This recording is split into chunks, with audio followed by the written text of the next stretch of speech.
अगर कोई परिवार मुख्यमंत्री आयुष्मान आरोग्य योजना के अंदर रजिस्टर्ड है, यानी कि इस योजना के लिए एलिजिबल है, उनका पंजीयन हो रखा है और उनके परिवार के अंदर कोई दुर्घटना हो जाती है और दुर्घटना के अंदर परिवार के किसी सदस्य की मृत्यु हो जाती है, तो इसके अंदर मुख्यमंत्री आयुष्मान दुर्घटना बीमा योजना है, जिसके तहत इस प्रकार के लोगों को सरकार क्लेम देती है। अलग अलग कैटेगरी के अंदर अलग अलग क्लेम मिलता है। तो यहाँ पे किस प्रकार से आप ऑनलाइन आवेदन करके क्लेम प्राप्त कर सकते हैं, तो आज के इस वीडियो में कंप्लीट डिटेल में जानकारी देने वाला हूं। तो आपको ये वीडियो पूरा जरूर देखना चाहिए कि क्लेम के लिए ऑनलाइन आवेदन किस प्रकार से किया जाता है। तो आइए दोस्तों चलते हैं कंप्यूटर स्क्रीन पे और जानते हैं कि अगर परिवार के अंदर किसी सदस्य की मृत्यु हो गई है और मुख्यमंत्री आयुष्मान आरोग्य योजना के अंदर उस परिवार का पंजीयन हो रखा है, या तो 850 रुपये के प्रीमियम का भुगतान करके पॉलिसी करवाई है, या फिर खाद्य सुरक्षा योजना या फिर अन्य कैटेगरी से फ्री में एलिजिबल है, तो उस मामलों में उस परिवार को बेनिफिट मिलता है। किसी भी दुर्घटना के अंदर मृत्यु होती है तो सरकार के द्वारा पैसे दिए जाते हैं। तो आइए दोस्तों जानते हैं कि किस प्रकार से आवेदन होगा। सबसे पहले ई मित्र कियोस्क पोर्टल पे लॉगिन हो जाना है, फिर यूटिलिटी टाइप सर्विस पे आपको क्लिक करना है।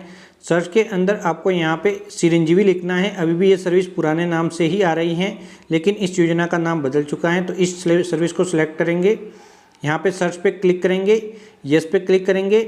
आप दोस्तों देख सकते हैं नए वाले पोर्टल पे आ जाएंगे। अभी आप स्क्रीन पे देख सकते हैं मुख्यमंत्री आयुष्मान दुर्घटना बीमा योजना, तो आप जस्ट नागरिक लॉगिन पे क्लिक करेंगे। अब जन आधार कार्ड संख्या डालेंगे जिसका क्लेम करना है, OTP भेजे, फिर ओके पे क्लिक करेंगे। OTP नंबर जस्ट यहाँ पे दर्ज करेंगे और उसके बाद जमा करे पे क्लिक करेंगे। जैसे ही जमा करे पे क्लिक करेंगे फिर ओके पे क्लिक करेंगे। अब दोस्तों परिवार के अंदर जो सक्रिय सदस्य हैं उनकी सूची आ जाएगी और जिसका यहाँ पे मृत्यु प्रमाण पत्र जारी होकर जन आधार कार्ड से नाम काटा जा चुका है उसका विवरण जस्ट नीचे आएगा, अभी आप देख सकते हैं। तो आवेदन करने के लिए यहाँ पे क्लिक करना है। यदि मृत्यु प्रमाण पत्र नहीं बना हुआ है उस परिस्थिति में आप आवेदन नहीं कर सकते। इसके अलावा बैंक खाता बिल्कुल सही होना चाहिए। जन आधार कार्ड के अंदर जो सदस्य हैं उसका नाम आपको रिमूव कर लेना है डाल के, या तो ऑटोमेटिक हो जाता है मृत्यु प्रमाण पत्र के अंदर जन आधार कार्ड नंबर डाल के आप आवेदन करते हैं। अगर नहीं होता तो यहाँ पे ई मित्र पोर्टल के माध्यम से नाम डिलीट करने के लिए आपको आवेदन करना होता है और आवेदन करने के बाद ही आपका जब नाम कट जाएगा तो उसके बाद ही आप यहाँ पे आवेदन कर सकते हैं। तो इस बात का ध्यान रखना है और वो भी समय अवधि के अंदर अंदर। तो फिर आगे बढ़े पे जस्ट आप क्लिक करेंगे। तो यहाँ पे जब भी होता है मृत्यु तो जल्द से जल्द आपको नाम डिलीट करवा के आपको आवेदन करना होता है। उसके बाद जैसे यहाँ पे क्लिक करेंगे तो उसके बाद दोस्तों देख सकते हैं कौन सी दिनांक और कितने बजे ये घटना हुई थी, मृत्यु या फिर कोई दुर्घटना है तो दुर्घटना। उसके बाद दोस्तों देख सकते हैं किस कारण से यहाँ पे मृत्यु हुई है तो वो कारण ले लेना है। फिर आगे बढ़े पे दुर्घटना हुई है तो दुर्घटना का आप कारण ले सकते हैं। उसके बाद दोस्तों देख सकते हैं यहाँ पे सदस्य आ जाएंगे, तो जिस सदस्य की मृत्यु उसके जस्ट आगे क्लिक करना है। तो अगर उसका नाम जन आधार कार्ड से रिमूव हो चुका है काटने के लिए आवेदन, तो यहाँ पे इस प्रकार से ऑटोमेटिक सिलेक्टेड बताएगा। अगर नहीं है तो यहाँ पे आपको पहले डिलीट के लिए आवेदन करना होगा। उसके बाद दोस्तों देख सकते हैं समय वगैरह आप वापस यहाँ पे ले लेना है, समय वगैरह दिनांक वगैरह। उसके बाद ये वाला भाग कंप्लीट हो चुका है। अभी आप देख सकते हैं सदस्य के बारे में इस प्रकार से। अब आप दावेदार जिसको क्लेम मिलने वाला है उसका चयन करने के लिए जस्ट यहाँ पे क्लिक करना होगा। यहाँ पे देख सकते हैं तो यहाँ पे दावेदार के ऊपर जस्ट आप क्लिक करेंगे। अब OTP नंबर वापस दावेदार को भी भेजे जाएंगे।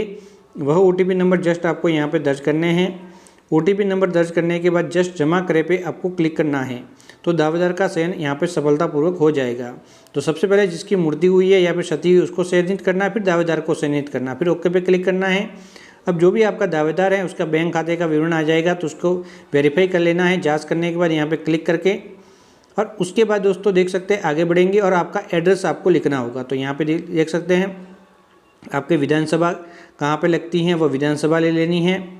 उसके बाद आपके शहर हैं या फिर ग्रामीण है वो लेना है, फिर आपको तहसील लेनी है, फिर आपको अपना ग्राम पंचायत और गांव या फिर वार्ड आपको यहाँ पे ले लेना है। आपका पते का विवरण कंप्लीट हो चुका है। अब दुर्घटना का स्थान कौन सा है वह स्थान लेना है कि दुर्घटना कौन से स्थान पर घटित हुई है। तो सबसे पहले राज्य लेना है, फिर वह जिला लेना है जहाँ पे दुर्घटना हुई है, तो वह जिला आप जस्ट यहाँ पे दर्ज करेंगे।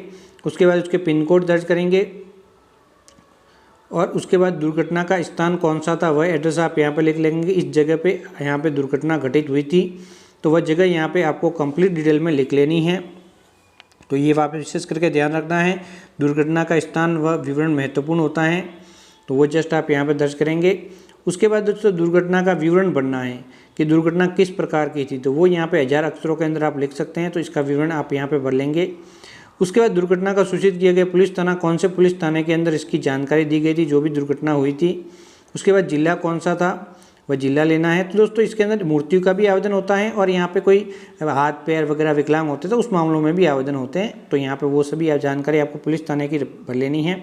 फिर FIR दर्ज हुई है तो यहाँ पे क्लिक करना है और FIR के अंदर दोस्तों देख सकते हैं यहाँ पे FIR का पुलिस थाना कौन सा था वह भी आपको यहाँ पे लिखना है। उसके बाद कौन से वर्ष के अंदर और फिर FIR नंबर लिखने हैं। FIR नंबर लिखने के बाद अगर आपको FIR की कॉपी डाउनलोड करनी है तो यहाँ पे क्लिक करके आप कर सकते हैं। उसके बाद दोस्तों यहाँ पे चिकित्सा जहाँ पे इलाज वगैरह करवाया गया था, पोस्टमार्टम वगैरह करवाया गया था, मृत्यु हुई थी या दुर्घटना में अंग क्षति हुई थी तो उसका जो भी इलाज चला था उसकी जानकारी, और मृत्यु हुई है तो मृत्यु के पोस्टमार्टम हुआ था वहाँ की जानकारी आप भर लेंगे। उसके बाद दोस्तों क्या मृत्यु प्रमाण पत्र जारी करने का राज्य कौन सा था वह आपको लेना है, और मृत्यु प्रमाण पत्र संख्या यहाँ पे लिखनी है और ये लिखना है, और यहाँ से उसके बाद आप मृत्यु प्रमाण पत्र डाउनलोड कर सकते हैं अगर आपको डाउनलोड करना है। अब दोस्तों एक एक करके डॉक्यूमेंट अपलोड करने हैं, तो सबसे पहले यहाँ पे देख सकते हैं आवेदक का यहाँ पे दस्तावेज का नाम है, कोई भी एक डॉक्यूमेंट आप यहाँ पे अपलोड करेंगे। तो यहाँ पे मैं डॉक्यूमेंट अपलोड करता हूँ, तो यहाँ पे डॉक्यूमेंट एक एक करके आप अपलोड कर लेंगे। जो भी डॉक्यूमेंट मांगे जा रहे हैं मृत्यु के मामलों में अलग मांगे जाएंगे, और कोई यहाँ पे दुर्घटना के अंदर विकलांग वगैरह कोई हुआ है, दिव्यांग हुआ है तो उसमें अलग मांगे जाएंगे। अब दोस्तों देख सकते हैं रोज़मर्रा का रिपोर्ट यहाँ पे मांगी जा रही है, तो ये मैं ले लेता हूँ रिपोर्ट। FIR कॉपी जो होती है FIR की कॉपी मैं यहाँ पे अपलोड कर लेता हूँ। ये FIR कॉपी हो गई और ये यहाँ पे मैं अपलोड कर लूँगा। अब चिकित्सा द्वारा जारी डेथ समरी, जो भी यहाँ पे पोस्टमार्टम होती है उसमें डेथ समरी दी जाती है, किस कारण से क्या क्या वो मृत्यु होने का कारण है, तो वो जस्ट यहाँ पे डेथ समरी आप यहाँ पे अपलोड कर लेंगे। तो ये डॉक्यूमेंट है जो कि अपलोड करने हैं आपको एक एक करके, जो भी डॉक्यूमेंट आपके पास मौजूद हैं तो वह सभी डॉक्यूमेंट यहाँ पे आप अपलोड कर लेंगे। जैसे कि FIR कॉपी और जो चिकित्सा का जो भी प्रमाण होता है वो अपलोड करना जरूरी होता है दोनों ही मामलों में। किसी भी मामले में मृत्यु हुई है या फिर क्षति हुई है, दोनों ही मामलों में ये अपलोड करना होता है। तो ये FIR हो गई, और जो डेथ समरी की जो भी रिपोर्ट है वो जो भी है, और मृत्यु हुई है तो पोस्टमार्टम रिपोर्ट वगैरह वो अपलोड करनी होती है। तो ये यहाँ पे हो गया। फिर पंचनामा है तो वो पंचनामा जस्ट यहाँ पे अपलोड कर लेंगे। तो ये एक एक करके आपको डॉक्यूमेंट सभी अपलोड कर लेने, जो भी डॉक्यूमेंट आपके पास मौजूद हैं। तो इसके अलावा पोस्टमार्टम हुआ है मृत्यु के मामलों में, तो यहाँ पे वो मृत्यु पोस्टमार्टम हो, तो यहाँ पे दोस्तों मृत्यु और क्षति में अलग अलग डॉक्यूमेंट मांगे जाएंगे। तो डॉक्यूमेंट को आपको विशेष करके जो कैटेगरी के अकॉर्डिंग आपको यहाँ पे अपलोड करने होंगे। ऐसा नहीं है कि मैं अपलोड कर रहा हूँ वैसी प्रकार से आप करेंगे, आपके जो भी जैसे कि क्षति हुई है तो उस प्रकार से अलग आप कर सकते हैं। तो ये एक हो गया। उसके बाद दोस्तों बैंक डायरी जो भी है यहाँ पे उसकी अपलोड जरूर करनी है। जो भी दावेदार है दावेदार की करनी है, ध्यान रखना है। यहाँ पे दावेदार की जो भी है बैंक डायरी आपको अपलोड जरूर करनी है, जिसके अंदर पैसे आने वाले हैं, क्लेम आने वाला है। तो इस प्रकार से मैंने डॉक्यूमेंट अपलोड कर लिए। फिर जस्ट मैं यहाँ पे क्लिक करके जमा करे पे क्लिक करूँगा। फिर इस प्रकार से आवेदन सबमिट हो जाएगा। ओके पे क्लिक करूँगा और इसकी प्रिंट आउट निकाल लूँगा। तो यहाँ पे पहले एक फ़ोटो कैप्चर कर लेना है, उसके बाद जस्ट ओके पे क्लिक करना है। इस प्रकार से प्रीव्यू दिखाई देगा। ये दावा प्रपत्र हैं, इसको देख के अच्छे से समझ सकते हैं। दावा प्रपत्र प्रिंट करे पे क्लिक करके इसकी प्रिंट आउट निकाल के अपने पास सुरक्षित रख लेनी है। तो इस प्रकार से मुख्यमंत्री आयुष्मान दुर्घटना बीमा योजना के अंदर आप ऑनलाइन आवेदन कर सकते हैं। सबसे ज़रूरी वीडियो था। बहुत सारे लोगों को समस्या आती है। तो दो मामलों में आवेदन होते हैं, या तो मृत्यु हो गई है दुर्घटना के अंदर, या फिर यहाँ पे अंग क्षति हो गई है, तब भी आप ऑनलाइन आवेदन कर सकते हैं। तरीका था ऑनलाइन आवेदन करने का। आवेदन करने के बाद इसी पोर्टल के माध्यम से आपको स्टेटस देखते रहना है कि आपके आवेदन का क्या हुआ। तो अगर आपको ये जानकारी अच्छी लगी हो तो चैनल को सब्सक्राइब करके ऑल नोटिफिकेशन ऑन करना बिल्कुल आपको नहीं भूलना है। तो बाय बाय दोस्तों।